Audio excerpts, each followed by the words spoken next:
بسم اللہ الرحمن الرحیم۔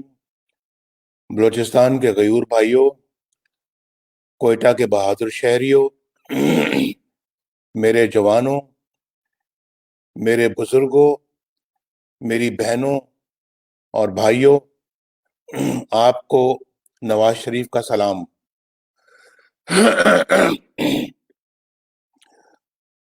آج یہ اتنا بڑا جلسہ دیکھ کر میرا یقین اور بھی پختہ ہو گیا ہے کہ انشاءاللہ اب ووٹ کی عزت کو کوئی پامال نہیں کر سکے گا۔ پامال کرنا تو دور کی بات ہے، انشاءاللہ اب ووٹ کی عزت کی طرف کوئی میلی آنکھ سے بھی دیکھ نہیں سکے گا۔ جو جذبہ مجھے گجرانوالہ میں نظر آیا، وہی جذبہ میں نے کراچی میں دیکھا، اور الحمدللہ آج وہی جذبہ اور جوش و خروش میں کوئٹہ میں بھی دیکھ رہا ہوں۔ بھائی اور بہنوں، وقت آ گیا ہے۔ معاف کیجیے، میرا گلا مسلسل خراب ہے کچھ دنوں سے۔ وقت آ گیا ہے بھائی اور بہنوں کہ ہم اپنی تقدیر بدلنے کے لیے اب اٹھ کھڑے ہوں۔ اللہ تعالیٰ بھی انہی کی مدد کرتا ہے جو اپنی مدد آپ کرتے ہیں۔ اللہ کا شکر ہے کہ پاکستان کے ہر گوشے کے عوام اپنی قسمت بدلنے کے لیے ایک ہی قافلے کا حصہ بن گئے ہیں۔ آج مجھے اپنے دوست خاصل خان بزنجو کی بڑی شدت سے یاد آ رہی ہے۔ وہ اپنے والد مرحوم کی طرح جمہوریت کے سچے اور کھرے علم بردار تھے۔ ان کی موت میرا ذاتی نقصان تو ہے ہی، لیکن یہ ملک و قوم کا بھی بڑا نقصان ہے۔ وہ ہر فورم پر جرت اور بہادری کے ساتھ اپنا موقف پیش کرتے اور تمام خطروں سے بے نیاز ہو کر سچی بات کہتے تھے۔ اللہ تعالیٰ انہیں اپنے خاص رحمتوں سے نوازے۔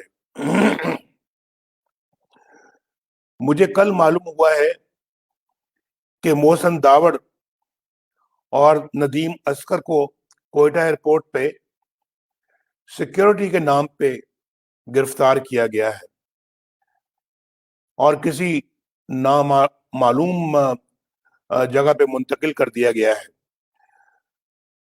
ہم سب اس عمل کی سختی سے مذمت کرتے ہیں اور سیکیورٹی کے نام پر اس طرح کے اقدامات ہماری ریاست کو پہلے بھی بدنام کرتے رہے ہیں اور آج بھی کر رہے ہیں۔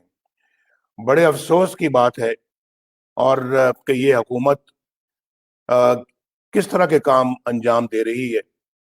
میرے بھائی اور بہنوں، بلوچستان پر جو گزرتی رہی ہے وہ ایک نہایت افسوسناک کہانی ہے۔ مری، بگٹی، بزنجو اور دیگر قبائل کے ساتھ جو سلوک کیا جاتا رہا، بلکہ جو اب تک ہو رہا ہے، وہ ہم سب کے لیے انتہائی دکھ اور رنج کا باعث ہے۔ غداری کا لیبل ہر اس شخص کے ماتھے پر چسپاں کر دیا گیا جس نے سر اٹھا کر بات کرنے کی کوشش کی، جس نے ظلم و ستم کے خلاف احتجاج کیا، اور جس نے آزاد قوم کا آزاد شہری ہونے کا حوصلہ کیا۔ وہ صرف اس لیے باغی اور غدار قرار پائے کہ انہوں نے اپنے آئینی حقوق کے لیے آواز اٹھائی، اور کچھ قتل ہو گئے، کچھ ہمیشہ کے لیے لاپتہ کر دیے گئے۔ ان کی قبروں تک کا کوئی نام و نشان نہیں ہے۔ گمشدہ افراد کا مسئلہ آج بھی ہے۔ ہمارے ہم وطن آج بھی اٹھائے جا رہے ہیں۔ کچھ پتہ نہیں انہیں آسمان کھا گیا یا زمین نکل گئی۔ میں جب بھی گمشدہ افراد کی دکھی ماؤں، روتی ہوئی بہنوں، بیٹیوں اور پریشان حال بچوں کو دیکھتا ہوں تو بے حد تکلیف ہوتی ہے۔ کب تک یہ سب کچھ جاری رہے گا؟ کب تک ہماری ریاستی طاقت خود اپنوں کے خلاف